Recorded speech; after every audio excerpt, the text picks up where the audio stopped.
Hello, SwitchPoint. My name is COERLL Blyth, and obviously I'm here to talk about open education, but I want to say that I'm really happy to be here in Saxapahaw because I grew up in Chapel Hill and I had no idea all this existed. This is pretty incredible. I am the director of something called COERLL, which stands for the Center for Open Educational Resources and Language Learning at the University of Texas at Austin, Hook 'em Horns. And I want to start with our logo because I think I work with a terrific team of graphic artists and computer designers, and it's really important because graphic art tells a story. It has to capture the message. And if we look around this incredible space, we see these banners, and somebody working for Intra or for SwitchPoint, you've got some good graphic artists because we have tech for good, we have humanitarian design, artivism that captures a message.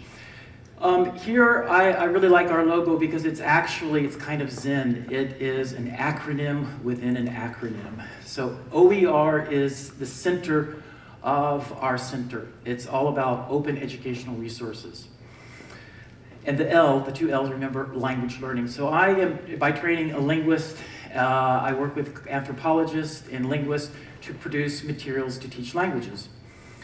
So, open education, what is that? If you had that question, you would go to Wikipedia like everybody else does today, and it would tell you a collective term that refers to forms of education in which knowledge, ideas, or important aspects of teaching methodology or infrastructure are shared freely over the internet. That's pretty clear. That's what open education is. But I actually like this a little bit better. I know you're not supposed to put a lot of text on a slide, but I'm an academic, so I violate that. Open education is a movement, and this is from Rich Baranick, and I must confess, I learned about open education through a TED Talk by Rich Baranick, who is a computer science professor at Rice University, but more importantly, the founder of Connections.org at Rice. It's the largest archive of educational materials on the internet. And Rich writes, the open education movement, so it's a movement, it's an actually international grassroots movement, is based on a set of intuitions shared by a remarkably wide range of academics. That knowledge should be free and open to use and reuse, that collaboration should be easier, not harder, that people should receive credit and kudos for contributing to education and research, and that concepts and ideas are linked in unusual and surprising ways, and not the simple linear forms that today's textbook presents. So this was a very compelling idea, this concept. Rich is a very good salesman. He's a very energetic proponent of open education. And so I became an open educator. So what are OER?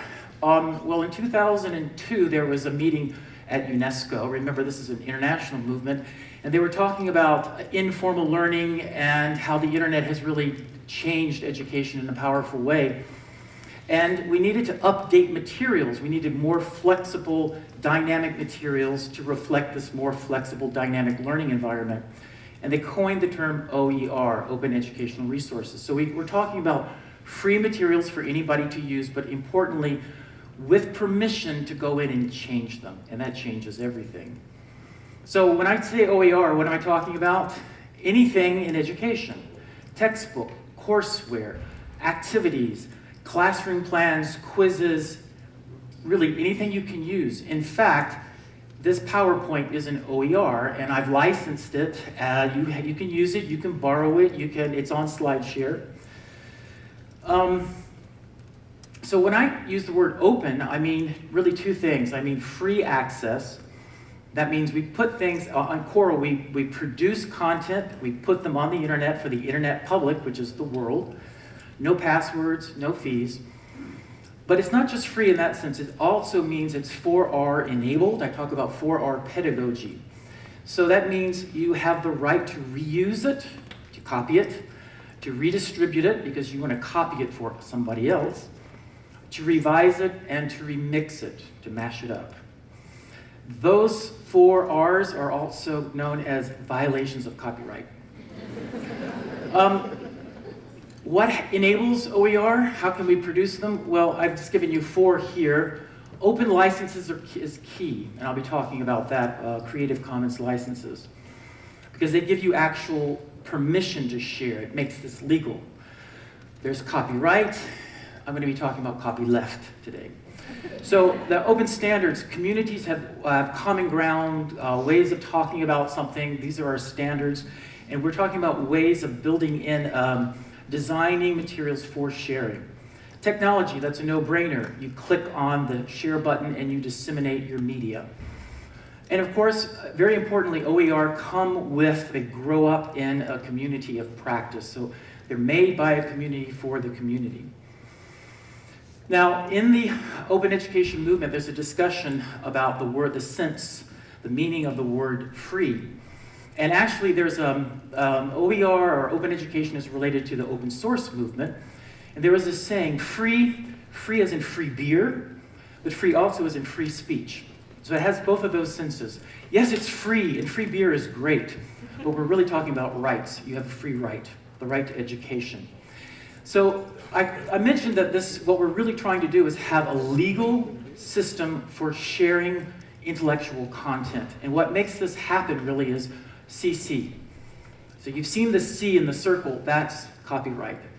This is two C's in the circle, that's Creative Commons. These are open licenses. So you've seen the C in the circle followed by 3 words, all rights reserved. That's like that, right? I'm not going to play with you. So CC, we're a little bit more open. We're going to share some of those rights. And it's important to think that those 4 R's, and it's plural. There are many different rights that we're going to negotiate with users. There's a ton of free, open, public domain content. And I've given you some things here from YouTube and Flickr and Project Gutenberg. If you don't know about that, it's an incredible project. They're scanning all kinds of classics, public domain books in 65 different languages. And again, I think this slide was from a couple months ago, so this is already old. But here's an important slide. If you want to find free, great content, go to CC Search. That's all you need to remember. That's Creative Commons. They have a search page optimized for finding free, open content. When I talk about open education, I don't want people to think that this is a dichotomy or binary opposition. We have closed education, we have open education. It's much more of a continuum. So we can talk about degrees of openness. How much do I want to share with the end user? The traditional materials, copyright, all rights reserved, that's definitely closed. But in the open world, there are degrees of openness. We can also think about classrooms and educational environments as also on a continuum. The traditional classroom is a physical space with enrolled students. If a bunch of students walked into my classroom, I'd say, who are you, right? But on the opposite end of the spectrum, we have MOOCs. We have these massive open online courses. Hundreds of thousands of people are taking them. But there's a lot of space in between. So I mentioned that there are multiple open licenses. So they're closed open licenses. I know it sounds like an oxymoron. So up here, I have given you one of the most closed licenses. That means, first of all, attribution. All of the licenses carry attribution because as educators, we're not here to talk about stealing people's ideas. Give people credit for their ideas.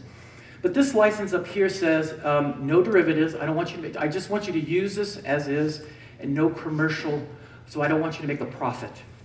On the other end of the spectrum, completely open, and a lot of our products carry a completely open license. It just says, give us attribution.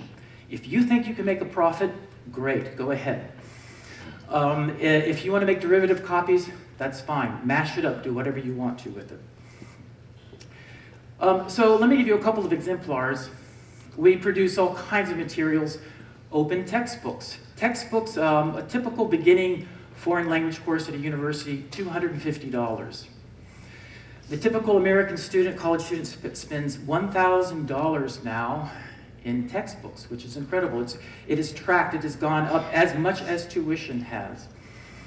But this is $30 for an entire course. So French, German, we also publish in less commonly taught languages, such as Yoruba here, less commonly taught in the American context, because publishing companies can't make a profit on these, obviously. Learning materials such as courseware, BrazilPod is one of our very popular sites. And what happens, of course, is that we have so many people, millions of people using these, that we hear from the communities. They have blogs, they do a lot of public thinking, as Clyde was saying, about the materials, and they reach back to us. We reach out to them, they reach back to us. We also develop tools. Here's a tool, eComma, which is a tool that I'm working on right now for collaborative annotation.